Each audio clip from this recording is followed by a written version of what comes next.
नमस्कार। आज देश की तमाम फटाफट खबरों में आपका स्वागत है। बिहार में तीसरे चरण के लिए मतदान हो रहा है।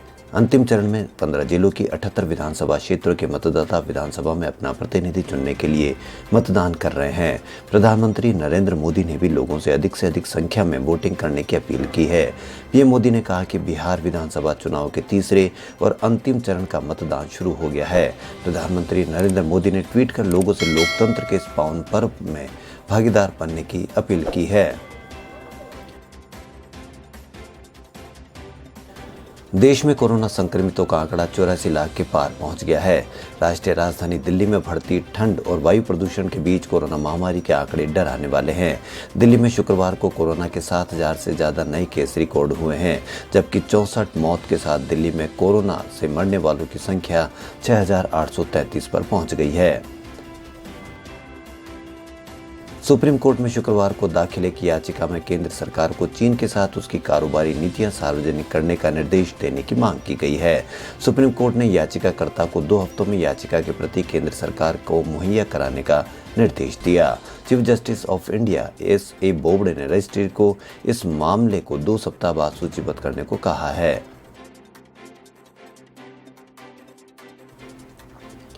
केंद्र सरकार ने बॉम्बे हाईकोर्ट को बताया कि इलेक्ट्रॉनिक मीडिया में प्रसारित होने वाली सामग्री पर नियमन के लिए मौजूदा कानूनी ढांचे में कोई कमी नहीं है। इसके लिए पर्याप्त मैकेनिज्म मौजूद है। अभिनेता सुशांत सिंह राजपूत की मौत के मामले में हाल ही की मीडिया रिपोर्टिंग को लेकर केंद्र सरकार ने कोर्ट को उस जनहित याचिका पर यह जवाब दिया है, जिसमें हाई प्रोफाइल केस में मीडिया कवरेज पर अंकुश लगाने की मांग की गई है।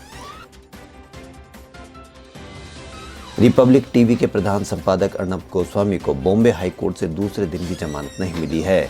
इंटीरियर डिजाइनर को कथित तौर पर आत्महत्या के लिए उकसाने के मामले में शुक्रवार को अंतरिम जमानत अर्जी पर सुनवाई अधूरी रह गई। इस पर शनिवार को सुनवाई होगी। अर्नब को 18 नवंबर तक के लिए न्यायिक हिरासत में भेजा गया है। उन्हें एक स्कूल में बने कोविड सेंटर में रखा गया है।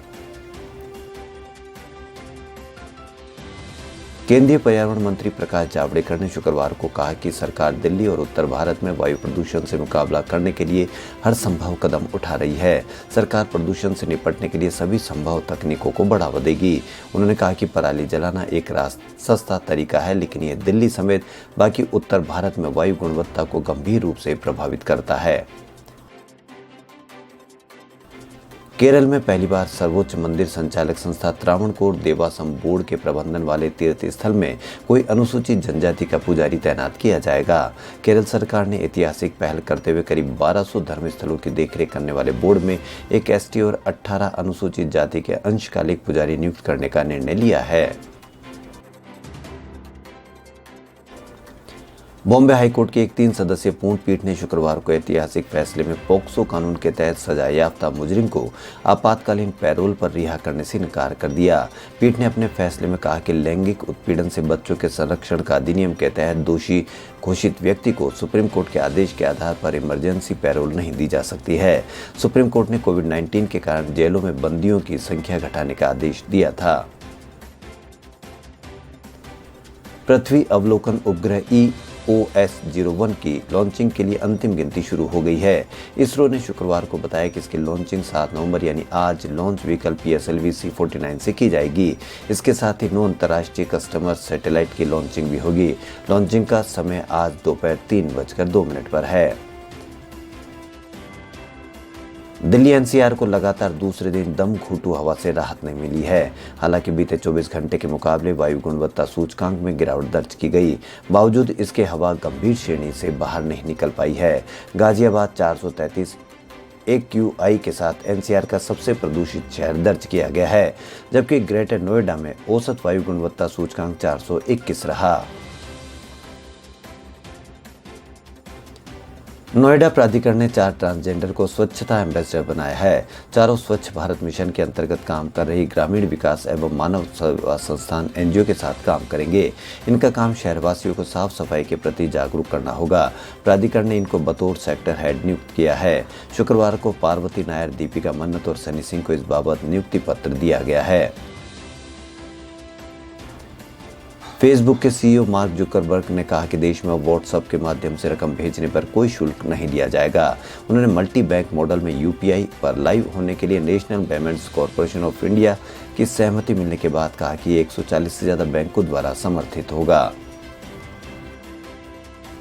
देश में कोरोना के केस में एक बार फिर बढ़ोतरी देखी जा रही है। शुक्रवार को एक्टिव केस में 4,597 की कमी दर्ज की गई, लेकिन यह 33 दिन में सबसे कम है। इससे कम गिरावट 4 अक्टूबर को 2,860 रही थी। देश में शुक्रवार को 49,851 नए मरीज मिले, 53,795 ठीक हुए और 576 की मौत हुई। कुल केस 84,60,885 हो गया। आज यह आंकड़ा 85 लाख के पार हो सकता है। कैंसर एक ऐसी बीमारी जिसका नाम सुनते ही लोगों के मन में खौफ पसर जाता है। वह बीमारी जिसने मनोहर पर्रिकर, ऋषि कपूर, इरफान खान, विनोद खन्ना और न जाने कितनी हस्तियां समेत लाखों अपनों को अपने से छीन लिया। दरअसल यह बीमारी उतनी भी बेकाबू नहीं जितनी लगती है। अमेरिका के national centre for biotechnical information के अनुसार केवल 5 से 10% कैंसर के मामले जेनेटिक होते हैं। फिलहाल ऐसे मामलों को काबू करना बहुत मुश्किल है, मगर 90 से 95% कैंसर के मामले आसपास के वातावरण, खान पान और रहन सहन के तौर तरीकों के चलते होते हैं। यानी हमारा सही लाइफस्टाइल कैंसर से बचने का जबरदस्त मौका देता है। डिजिटल भुगतान कंपनी गूगल पे ने शुक्रवार को कहा कि यूपीआई लेन देन को लेकर एनपीसीआई द्वारा अधिकतम 30% की हिस्सेदारी तय करने का लाखों ग्राहकों पर असर होगा। साथ ही भविष्य में लोगों के डिजिटल भुगतान प्रणाली अपनाने पर भी इसका प्रतिकूल प्रभाव हो सकता है। वहीं गूगल पे की प्रतिद्वंदी पेटीएम और फोन पे ने इस फैसले पर संतुलित प्रतिक्रिया दी है। बाबा का ढाबा के मालिक कांता प्रसाद की शिकायत पर दिल्ली पुलिस ने फूड ब्लॉगर और यूट्यूबर गौरव वासन के खिलाफ धोखाधड़ी का केस दर्ज किया है। दिल्ली के मालवीय नगर पुलिस स्टेशन में वासन के खिलाफ आईपीसी की धारा 420 के तहत केस दर्ज किया गया है। कांता प्रसाद ने आरोप लगाया कि गौरव वासन ने उससे संपर्क किया और अपने व्यवसायों को बढ़ावा देने के मकसद से उनके साथ एक वीडियो शूट किया। आरोप है कि गौरव वासन ने अपने अकाउंट से वीडियो को सोशल मीडिया पर पोस्ट किया और जनता से अनुरोध किया कि वह कांता प्रसाद को वित्तीय मदद करने के लिए पैसे दान करे। खबरों में फिलहाल इतना ही। यदि आपको हमारा चैनल पसंद आए तो लाइक, सब्सक्राइब और शेयर अवश्य करें। धन्यवाद।